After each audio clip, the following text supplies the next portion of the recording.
And Fox Weather is committed to keeping you updated on the very latest, even with this hurricane season. We are your Hurricane HQ after all. All week long, we are going to be diving deep into all things tropical during Hurricane HQ week. So let's bring back Fox Weather hurricane specialist Bryan Norcross to help answer some of your viewer questions that he's been getting in. Bryan, we had a very good evening last night. I watched some of the segment that you had with the Hurricane HQ&A. We still have questions filing on in. So let's start off with this one here. Why is there a recent trend of hurricanes making landfall on the west coast of Florida instead of the east coast?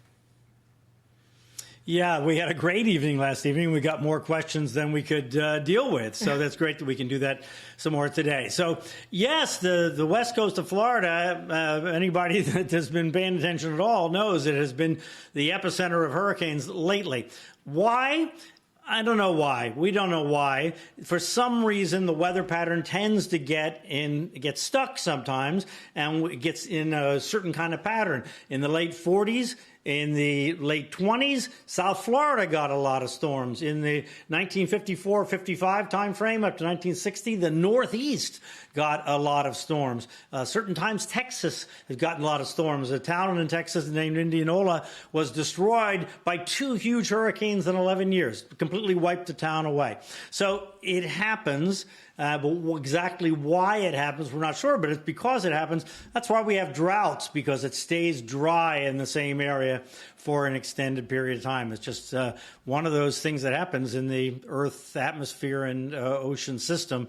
Let's hope that whatever was happening in the Gulf is over, but there's no guarantee. We won't know until we know. Absolutely. And hopefully this season, as you mentioned, maybe we can dodge a couple on the West Coast. Here's question number 2. With all the changes to the forecasting models and how much information is now gathered during landfall, both from technology and people, do we see the need to update or redo the Saffir-Simpson scale for a better gauge on how to warn these storms?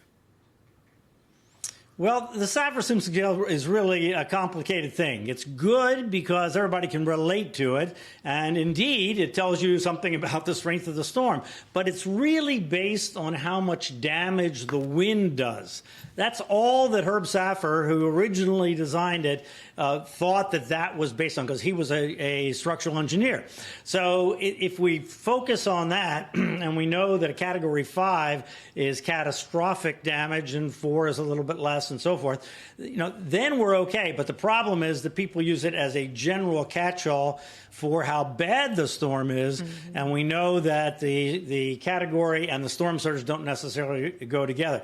So the tricky thing is to use the Saffir-Simpson scale for what it was originally designed to tell us, and be sure that we're informed about the other hazards separately from that wind threat that the Saffir-Simpson scale is designed to talk about.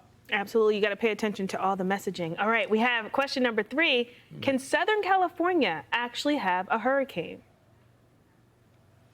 Southern California can technically have a hurricane. What it takes is an El Nino year, and an El Nino, extreme El Nino year. In an El Nino year, you get warmer water in the Pacific, the equatorial Pacific, and sometimes it expands to the north. So it's happened a couple times. It happened in the 19th century that a hurricane actually made it to San Diego before it dissipated.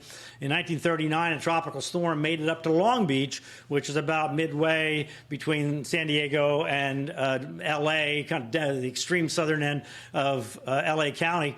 And so it happens, and when that happens, it's really bad because you get all that tropical moisture mixed up in the mountains of the Southland of California, and you get very, very heavy rain and flooding and so forth. But it's unusual because you generally don't have warm enough water that far north. I think in my life, twice I've been in the surf in Southern California, because that's the only time that the water has gotten up even a reasonable temperature, up maybe into the mid-70s. All right, we'll have to keep on filtering in these questions. I think they're great questions. I think you're doing an awesome job answering them live on the air here.